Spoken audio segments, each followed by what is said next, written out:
How's the training going? Well, I gotta say that this is one of the more professional camps you'll ever experience. And me being a professional for as long as I have, I've seen great camps run. I've seen the Vladimir Klitschko camp, which at that time, me seeing that opened my eyes. Even before I fought him, when I was in his camp to spar with him to help him for Calvin Brock, there was a lot of professionalism. He came right on time. He was always cordial and nice and spoke to everyone. And sparring was second to none. So it they gave you the kind of respect as a fighter should get. You know what I mean? In a camp like that, which the professionalism was off the charts at that time. Now I'm seeing that same thing, and I'm a part of it with the Team Fury. Peter is a wizard, just as my trainer Bashir was as well. And you could just see the similarities in some of their training styles, but it's also differences.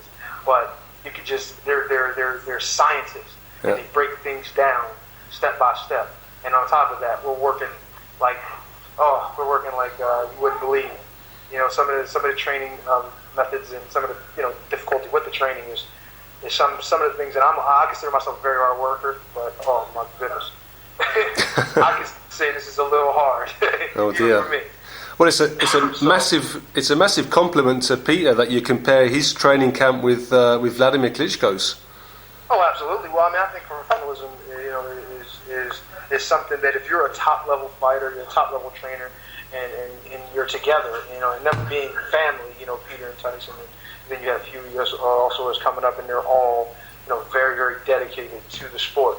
And when you have that, there's going to be a ton of professionalism. You're going to see it surrounded every day. I mean, when we get up to run and we get up to do, our other training and all of that is always right on schedule. And I'm always the late one. You know what I mean? I'll take that blame, most of the time, but I'm getting better with it. And you know what I mean? So, what you got to do with these guys, you got to make sure you're ready early and ready to put 150% in it and it work every day. And even if it's 3 times a day, which it is most days. So, like I said, and it's not one of those long, drawn-out conversation type workouts, that a lot of people have where you get more rest than you're actually working. No, we turn that upside down, and we barely even talk, unless you're just listening to him. He gives the instructions, and we work. You know what I mean? And we're working intense, for hours during the day on that. So it's an incredible experience for me, even being a top fighter and fighting for the world title and everything. But this is the kind of camp that'll get me over the hump. There's no question about it. You was involved in Tyson's last training camp in Belgium, weren't you? A bit before the David Haye fight, and all that got cancelled. Mm-hmm. Is that when Peter, or is that when you started talking to Peter about the possibility of you joining his team? Absolutely. Like I said, and that's when I first seen it firsthand. How and like I said, I gotta say, Tyson surprised me quite a bit with what he's able to do. Even though you see things and you see the potential with somebody being 6'9" and as athletic as that kid is, and I'm running with him, and you know what I mean. To keep up with him is a challenge, especially when I got it. I'm giving him it now. He beat me now, but when I get my shoes, it's gonna be different. No, but it's an incredible thing to see. Even though even in the first few weeks of camp, and getting weight down and doing the things that fighters generally do through stages. It's an amazing thing to see somebody that big with a motor is his. You know what I mean? He's keeping up with me and punches and even overshooting me in some ways.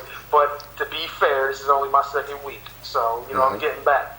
But and you can just see the training method. You can see why he's able to do that. You look at Hughie and you look at these kids, and it's like, man, these are kids.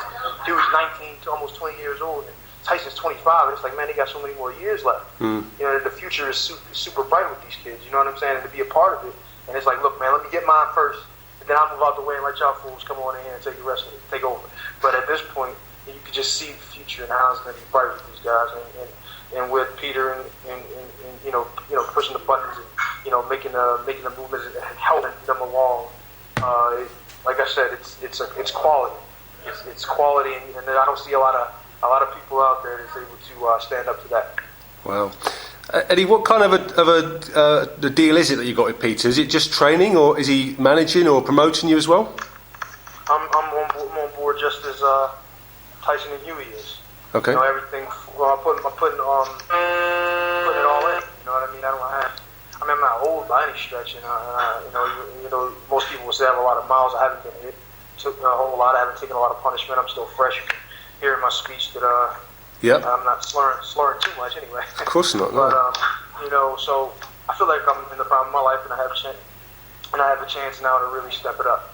And like most fighters, they get to this age, you feel, I feel the best I've ever felt, because now I'm growing into my body, I'm filling out, I'm allowing myself to listen to somebody else's diet plan this time, and I'm going with everything. I'm listening and not talking. You know what I mean? So, and with that, I think success comes. Generally, the way I did it when I was first starting with my dad, and then when I got with Bashir, I kept that trend where I just listened. You know what I mean? With trainers like this, they know what they're talking about, and they're giving you a plan, and you can see it unfold, even as you as an experienced quality fighter, and you're listening, you're seeing, wow, that's true, that works. And it's like, man, it makes me not want to say a word and just follow every single thing he says to a T. You know what I'm saying? And that's exactly what I was doing with Bashir, and that's the same. And I'm going to follow that trend here with Peter. I mean, they're those two guys that they're great guys, but they're also great trainers. You used to train with your father as well, did you, Eddie? As well? Absolutely. Mm-hmm. And yeah, sorry. No, go ahead. No, you're talking about James Ali Bashir. I know he's involved with Klitschko camp as well at the moment, and also I think he's just started training the Ukrainian kid Usyk.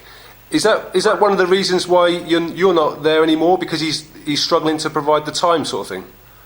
No, well, I mean, it's always difficult. You know what I mean, with trainers and fighters, especially. Even though we're always going to be great friends and almost family in a situation. I always wanted to be a part of what I'm doing, whether it's as a trainer, as a full part of it, or just someone there to support me and give me pointers and certain things that maybe I don't see, in myself. You know what I mean? Yeah. But it wasn't so much that; it was just the opportunity to work with someone like Peter as well. And I'm not losing much on the training end at all with, working with Peter. I mean, Bashir is, like I said, a scientist. He knows everything that needs to know about boxing. He's got years in it. He spent time with, great fighters in camps with Lennox and now with Vladimir, and, a ton of other fighters that Emmanuel and him have worked with. And like I said, there's a real wealth of knowledge with him. But I'm seeing the same thing with Peter. But also, the difference is with this is there's a ton of opportunity. You know what I mean? You got Tyson, you got Hughie. It's right there, and they're establishing themselves. And Tyson's established himself as a future titleist in next year or so. And I think it would be foolish of me, seeing what happened in my last fight, not being fully 150,000% prepared, going in, and not having the best of everything that I needed going into that fight, and seeing the results. Right now, what I want to do is I just want to focus on boxing. I want to give myself an opportunity to become a world champion. You know what I mean? Even when I fought Vladimir, I just don't think I don't think I gave myself the same opportunity. I mean, I worked like a workhorse. I was working my behind off. I did everything that I needed to do as far as that. We tried to get a plan together, but we just didn't have enough information from the boxing and training standpoint. With all of us, there's no point, no fingers at one person. We just didn't understand what we were facing. We couldn't get the people to combat what Vladimir was bringing to the table. So it's a tough thing to deal with when you're going into a fight like that. But now with these guys, I got the best of everything. Sparring, I got the best facilities. I got what I need to get to that next level. You sound like you're very happy with the setup at the moment, Eddie. You sound like it's really suiting you. Oh yeah, definitely. I mean, it kind of brings me back to when I was young, working with my dad. You know what I'm saying? And it's it's kind of like when you're at your best is when you can completely focus on being a quality fighter. Beyond that, for me at this level is championship or bust. So for me, I could just focus on that part of my life. Just boxing.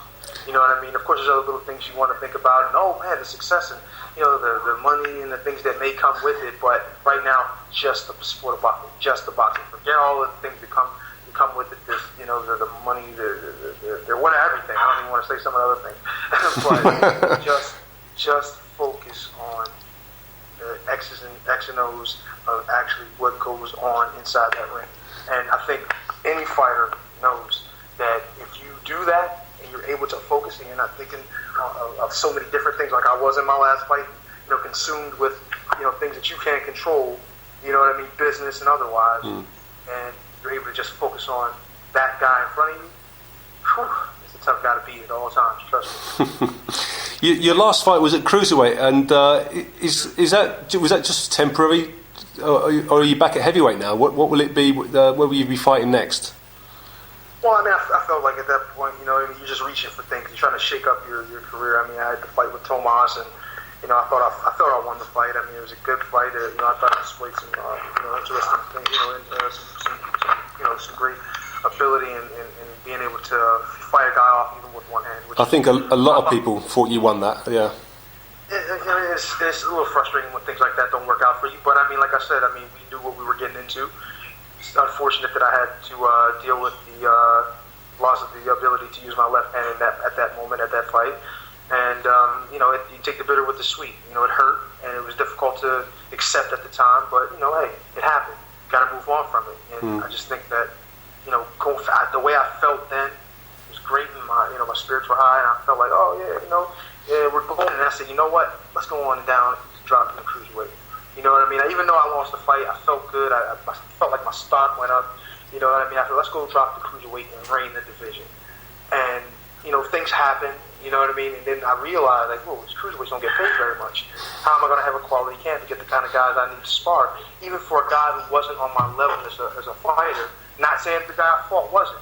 But the fact that he was so well prepared and came to fight came to win. Not necessarily fight, but he came to win. And I wasn't prepared for that, as I should have been.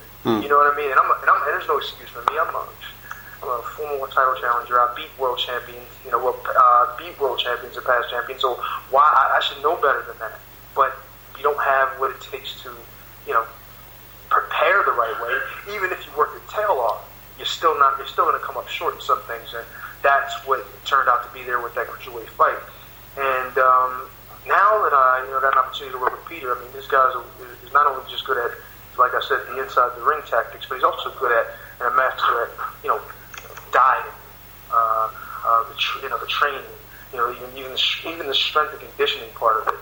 The guy understands it very well, and I know it's hard to believe, but coming from 200 down to 200 pounds, sometimes 195, you could look at me and I felt good. But I was depleted in a sense. There wasn't a lot of strength there. So when I came here and I started eating, the right meals, the right amount of times a day, taking the proteins and the things that I really need to put the weight to deal with these guys and put it on right. You know what I mean? Yeah, I couldn't believe it, but man, it's only been a week and a half, and my weight is already 10 pounds or so heavier. Wow. And it's not fat; it's all muscle, and it's like, oh man. Stomach is going down, but my shoulders are going up. I'm like, wow. I had a friend of mine here who was working with us, Mark. He was calling. He's like, man, you were built like a Christmas tree just a little while ago, and all of a sudden now you might be turning that thing upside down. So I'm like, wow, that's a heck of a compliment for somebody like me. I almost had the S taken out of my name, and it was calling me Fat Eddie instead of Fat Eddie. So you know what I mean? I take that. I take all the compliments. So like I said, I just appreciate the opportunity to be here, and I'm just looking to turn my career around, get it back on the right track. Fantastic. So does that mean you are going to be fighting at heavyweight next time?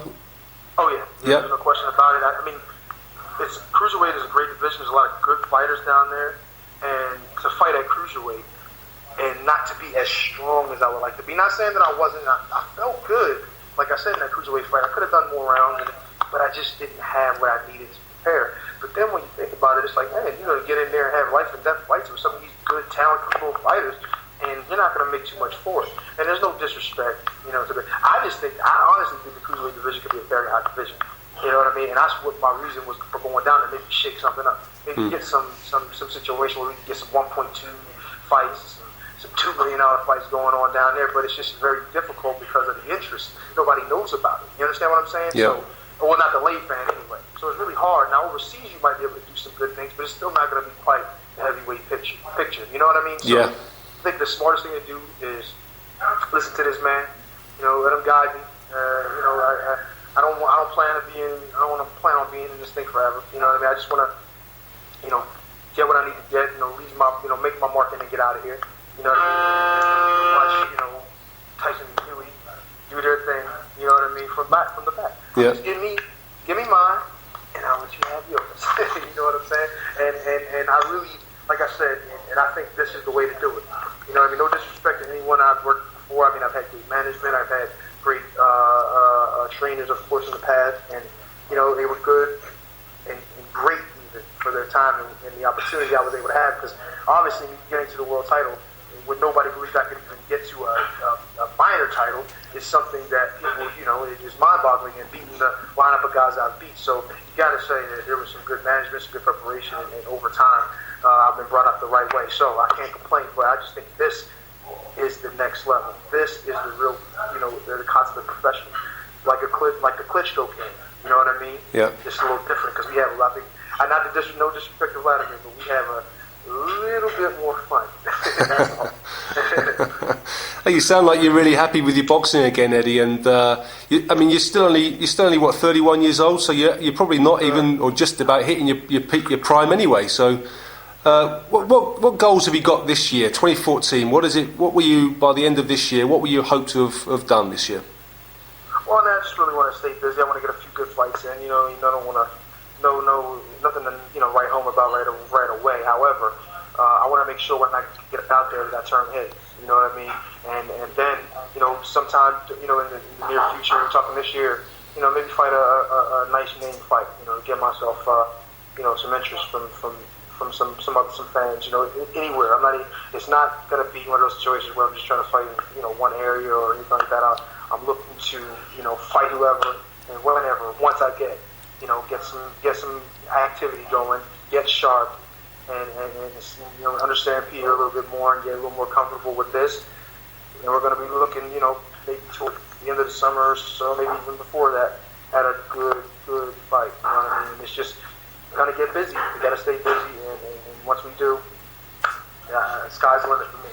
I'm ready to roll. I suppose you'll probably take on like a fight just to shake off the rust, so to speak, and you're going to be fighting in the UK in March, I think. If I read a couple of names of UK heavyweights, just tell me if these are the kind of names that you might be looking at. People like Michael Sprott, Richard Towers, Rogan, McDermott, Ian Lewison, Sam Sexton, Tom Dallas. Those are quality names. Those are actually names that when you think of, it's like, hey, those aren't no just kickover guys necessarily. They're good, interesting fights for me. Coming back and to prove that I'm still not only just a major player, but a titleist in the near future. So those, that could be in and around those kind of fighters. There's no question. And I'm not turning anything down with my collar at this point. You know what I mean? I'm ready to roll. And once I do get those fights under my belt, once I go for that next big guy to get me back into the top of the sport, at that point it's anyone. Yep. Anyone beside my guys. And this is the first time you're going to be fighting in the UK, isn't it? Are you looking forward to going over there? Actually, yeah. I mean, it's funny. I flew past it several times, and I've been very close to it, but never actually to it yet. So plenty of times in Germany. Oh yeah, I've been to Germany 5 or 6 times. Yep. And then the last camp was in Belgium. And, it's been, like I said, been around, an hour or 2 hours or so from it. You know what I mean? It's just, now being here, we're in France and all that, just so close, but not quite there. So I guess when I get the opportunity to go there, it's going to be a nice, I know some people there, from the last camp and, Twitter and different social networking, and actually people that I actually met in person from the UK seem like a great group of people, and also the fans in the UK. Very quality boxing fans. Okay, Eddie. Just the last thoughts I want from you. This weekend there's a fight. I'll be at a fight in Stuttgart against with Huck and Arslan, and David Price is also on the bill. Are you going to be watching that? Oh yeah. Gotta watch guys that are in and around the division, just to know what you're facing and the possibility of facing in the future. You know what I mean? I've seen quite a bit before, and he's a tough guy, good, decent right hand. You know what I mean? But I got some interesting things for him as well. Coming if ever there was an opportunity to get a fight with him. All the respect, but hey, it is what it is. This is a sport and a business as well. So that fight ever come about, I'll be ready for that just as anyone else.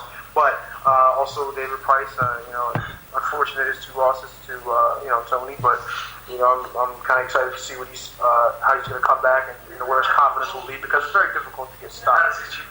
Wow. No. Sorry about that. No, there's no way. Listen. What's happened? Hey, Tony, look, if I could show you this food, they talking about I gotta eat. Get that out of here. All right, put it in there, and I'll come in, and we're gonna see. You want to take some of those peppers out of there too? Come on now. But anyway, I'm sorry about that. No worries, like I said, they trying to put the weight on me, man. They trying to make me look like holy shit. I'm gonna try. I'm gonna be a deflated version of Advantage. But anyway, I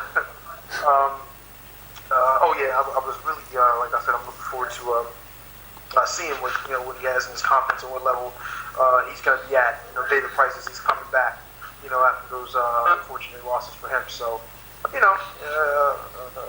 it's an interesting build for me. I'm gonna take a look at it, and obviously, with watch fly. Yeah. Okay. You know what I mean, and enjoy it as a boxing fan as well. Great. I should think it'd be a good time, because what with Tyson and his small rivalry he had with David Price as well last year, it should be a good place to watch it all together. It should be a good laugh with all of you together there. Hey, anytime we're watching anything with that man, even in the gym sparring is fun.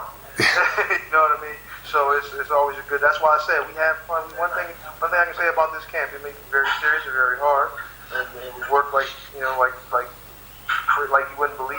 But it's also a lot of fun, a lot of jokes, and sometimes you got to break it up. You can't just be so uptight and stiff when you're in a business like this. You got to have fun with it. I wish you all the best, Eddie. Thanks very much again for talking to me, and good luck with the camp. And looking forward to seeing you in action in, I think it's March, is it? Thank you, man. I appreciate all your time, and you calling. No problem at all. It's been an honour and a pleasure, mate. And give my regards to the team, and all the best.